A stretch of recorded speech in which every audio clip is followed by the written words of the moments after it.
Most agencies have zero clue how to create leverage with their clients, whether it's they're afraid that they're going to get fired for standing their ground, or maybe you don't want to hurt their feelings. Well, I'm going to show you today how to create high leverage with every single one of your client interactions. Let's jump in. Now, our first leverage point comes from positioning. And if you've viewed this channel long enough, you know that I harp on positioning all the time. And there's power in niche positioning. And when you speak the same language, when you have all of your marketing assets dialed in and directly speaking to your prospects' pain points, and when you can clearly articulate, especially in a client relationship, what comes next, it's going to build massive trust with the client or massive leverage with that client, guys. So you have to be masterful at positioning. So many people get this wrong. They either serve too broad of a marketplace and they're not niched down into what actually matters. And it's ultimate guru advice, I know. So I'm going to move past it pretty quick because by this time you probably know they should be niched down. But like that's the power of positioning. That's the power of having a niche positioning, is it's going to create leverage for that prospect or for your client. Now, from there, leverage also comes from an excess of opportunity, meaning that you don't need the next deal to close in order for your business to stay afloat or to continue to grow, okay? And so your perceived need to close a deal will push you to make all sorts of compromises if you're in need of a deal. And the best analogy that I can give for this is, imagine that you have an entire pizza and you have 8 slices of pizza inside of this box. And that's your max capacity of clients. So you can take on 8 clients essentially. So you have one scenario where you have one unqualified client to come in and replace that piece of pizza. Now, one unqualified client, you have a space within your client roster, but you can't charge what you want to charge. They're really not even in your niche, but you know, they need some Facebook ads or they need some creative. And it's like, yeah, we could do that, right? We could do that for a couple months while we try to find an ideal client, right? That's in a position of low leverage, okay? Because you need the client. You're being needy for the client. Now, the second scenario, you have 2 extremely qualified clients. Both of them are in the exact niche, need the exact services that you offer, and you can solve all of their pain points for them. And honestly, it's really hard to choose between the 2. But you got to choose one, and you put the other one on a wait list, okay? That's a place of high leverage, right? Because you don't need them, okay? Because you got another one in the back pocket. Now, the more access of deals that we have, obviously the more leverage that we have in these conversations of like, yeah, like I just don't need this, right? I don't need to take you on as a client because you're not ideal, okay? And that creates a lot of leverage inside of our client relationships and inside of how we do our prospecting. Now, that's a whole nother conversation on like lead generation, sales, and all of that in order to have an excess of opportunity, but excess of opportunity creates leverage for us. From there, number 3, your leverage comes from calibrating how much you actually care about your client. Now, of course, we want to care for our clients. I'm all about relationships, but caring too much tends to override your logic, right? And so when you're starting to feel needy for a deal or you're trying to save a client relationship, a lot of times you'll just do the thing that they want you to do to make them happy, but won't deliver the result. And sometimes we put too much time, effort, and energy into projects that are outside of our scope. And so we take all of this time calibrating to what the client needs and not calibrating to what the client actually needs that's going to deliver the result. So if you're caring too much for your clients, you'll lose a lot of leverage in those scenarios. Okay.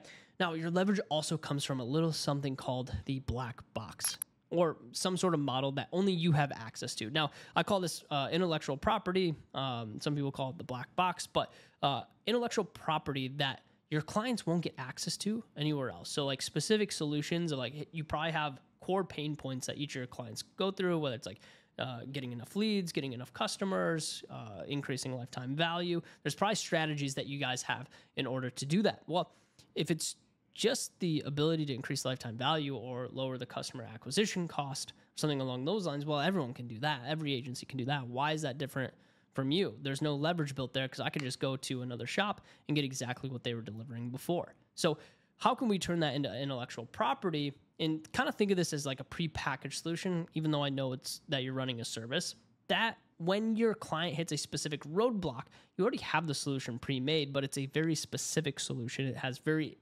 specific intellectual property that only you can deliver. That creates leverage. All right, and we're going into the 5th one, which is your leverage comes from confidential data gathering. But here's the thing, this is only data that you can interpret. Now, of course, like there are some clients that, hey, they have marketing chops and you can't BS them on data. That's not what I'm saying here. but essentially you are able to interpret data better than they ever could and give them insights on their business that they never thought were even imaginable. So you guys have to become data snobs, because once you hold this data and you're giving them clear insights based off of the data that you're getting, it's really hard to replace you, and it creates a lot of leverage, because chances are, guys, the other agencies, they suck at data collection. They're horrible at pulling data from their clients and making this data-backed decisions. So more data, more leverage. Okay. Now, leverage also comes from prepayments. Okay? And sometimes we hold back our best strategies or our best output or our final fulfillment because the last invoice hasn't been paid yet. So we have to get our invoices paid first. That way we're not holding back in the client relationship. And if for some reason they haven't paid you yet, well, once again, they have the leverage over you for you to fulfill on a service. And that's the last thing we want, is for the client to have leverage over us. We need to have leverage over the client, okay? Because a lot of times that final fulfillment doesn't happen until the invoice is paid. So we want that invoice paid first and then fulfillment second, okay? That's gonna create leverage for you. And then the last piece, which is gonna go against everything that you've ever heard about scope creep, but you do need to have some sort of flexible scope when it comes to working with clients. Now, this is hard to do without prepayment. So like you can't do number 7 without number 6. So make sure that you get prepayment, because you can't have a flexible scope. Because like if you're just hanging on and saying like, well, I'm waiting to get paid and I'm not going to do anything extra until I get paid, it's a horrible place to start in building leverage with your clients. And crazy to think, when you do more than is expected of you, you actually win favor with your client. And I think we're all byproducts of scope creep at some point in time, but that's not on the client. That is on us to be able to draw the line in the sand and have boundaries.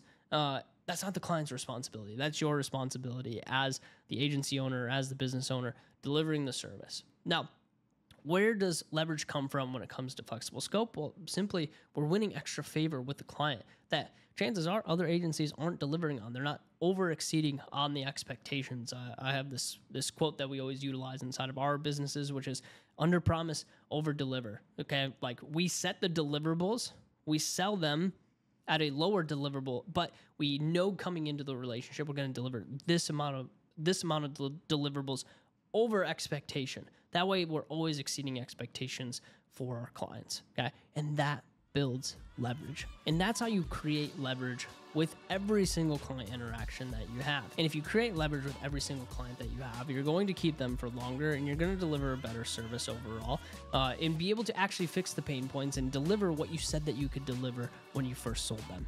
So I hope that's helpful for you guys. Don't forget to like the video, subscribe, and we'll see you in the next one. Peace.